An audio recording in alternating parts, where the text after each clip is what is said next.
Саламатсыздармы? Қош келдіңдер Назгүл Тәліпқызының YouTube каналына. Мынандай әдемі гномдар жасайтын боламыз. 2 гномды жасадым. Әрине, енді 3-шісін жасауға кірісеміз.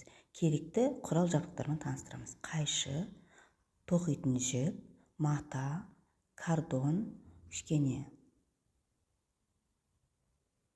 керекті заттар, мұрты, көзі және шапкысы, кәдімгі өзіміздің киіп жүрген шүлкиді қолданатын боламыз. Ал енді бастаймыз. Алдымен матадан бастаймыз. Матамыздың бір шеті мата, арғы жағы кішкене матаның жөнді мата деуге де болады. Кәдімгі жұмсақ ойыншық тігетін мата десе де болады. Осыны дөңгелек қылып, кәдімгі өзіміздің алдында қолданып жүрген дискімен өлшеп алдым. Дискімен дөңгелек қылып ойып қырқып алдық. Енді шетін қалың ақ жіппен қоршап тігіп шығамыз қолымызбен. Бұл жерде машинаның өте қажеті жоқ. Сондықтан тек қана қолымызбен және ыстық кілеммен қолданатын боламыз.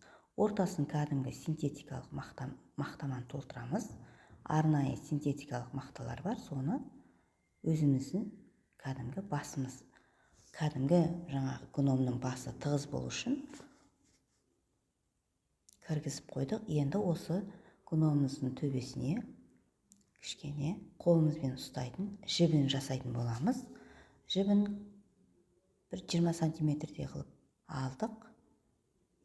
Енді ортасына осыны тығып, кіргізіп,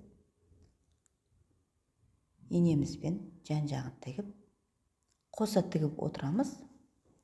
Сонда осы гномымыздың үстіңгі жағын және аяғын, көзін, мұрнын жасайтын боламыз. Ұнап жатса лайк басып, жаңа жылға арналған осы видеом аяғына дейін көрулеріңізді сұраймын. Өте қызықты. Жаңа жылда немерелеріңізге, балдарыңызға жасап берсеңіздер болады. Осыны нық қып тігіп аламыз. Мінекей қараңыздар, тігіп алдық. Енді осыны әрлейтін боламыз. Алдымен кардонды алдық, 12-де 8 сантиметр қылып жасайтын боламыз. Бірінші гномымыз қызыл, екіншісі және асфальтный сұр түстін алдық, оны дайындап қойдық. Енді үшінші гномымызды сіздерге жасыл түстісін таңдап алдым. Осыны істіп айландырып болғаннан кейін, енді кәдімгі кардонды қырқып алдық, дайын. Осыны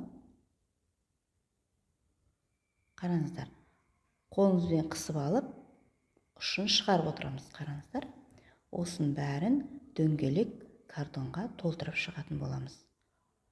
Кәдімгі тоқылған шапка сияқты болып қалады. Мінекей жартысын істеп қойдым. Енді жартысын мінекей дайын болды. Енді түптерін босатып, жібімізді ішіне қаратып, алдына қаратуымыз керек. Қараңыздар, түйіндеп арт қаратып алдық.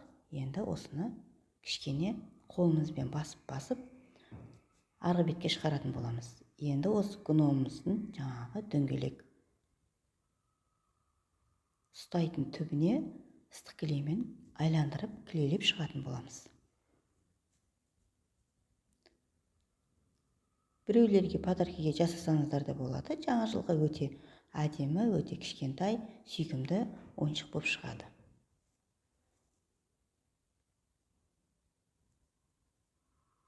Негізі гномның, өмірде ондай нәрсе жоқ. Ойдан шығарған кішкене ойыншық деуге де болады. Негізі мультфильмдерде гном және чебурашканы ойдан шығарған. Сондықтан осы жаңа жылға арнап істеп атқан жайым бар. Енді мінекей буып, ортасын будық, кәдімгі тоқылған шапка болып қалды. Енді осы гномымыздың үстіне мұрын жасайтын боламыз.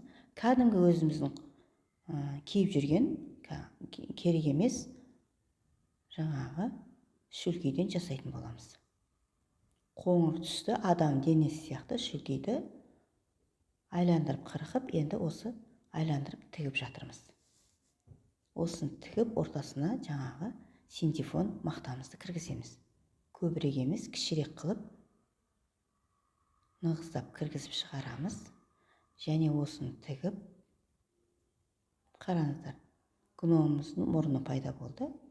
осыған жабыстырып қоятын боламыз ыстық кілеммен. Мінекей, мұрын дайын болды. Кейбір гномдардың көздерін, жаңағы аяқтарын жасамай, тек қана осы мұрын жасап қоятын гномдар да бар. Мен әрине мұртын, жаңағы сақалдарын істеуге тырысатын болам. Енді осының сақал мұртын жасаймыз. Мұрнымның астына қоятын қылып, кәдімгідей жүрек сияқты қылып қырсаңыздар да болады. Осыны қырқып шықтық. Енді осының мұрнының астына ыстық кілеммен кілелеп қоятын боламыз. Мінекей, қараңыздар, гномымыз әдемі болып шықты. Енді біз гномымызға аяғын жасайтын боламыз. Кішігірім жіп аламыз, 20 сантиметр. Шаң ұсқырды қолданатын боламыз. Мінекей, жібімізді орап аламыз. Сонда біздің бұл аяғымыз болады. Өте оңай. Ортасындағы жіпті алып байлаймыз. Нық қып байлаңыздар, алды арты жағын қылып, содан вилкадан шығарып аламыз. Жан жағындағы артық жіптерін кесіп тастадық. Мінекей, екі аяғымыз дайын болды. Енді осыны гномның аяғына жабыстыратын боламыз. Енді осы гномымызға не жетпей тұр? Әрине құлақ жетпей тұр. Осы құлақты кәдімгі шүлкемен жабыстыратын боламыз. Мінекей, дайындап қойдым. Енді осыларды мінекей тігіп дайындап қойдым. Енді осыларды ыстық кілеммен жабыстырып қоямыз құлақтарын.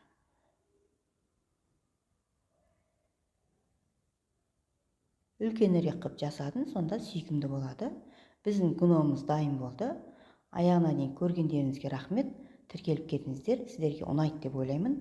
Жаңа жылдық гномымыз дайын болды. Мінекей.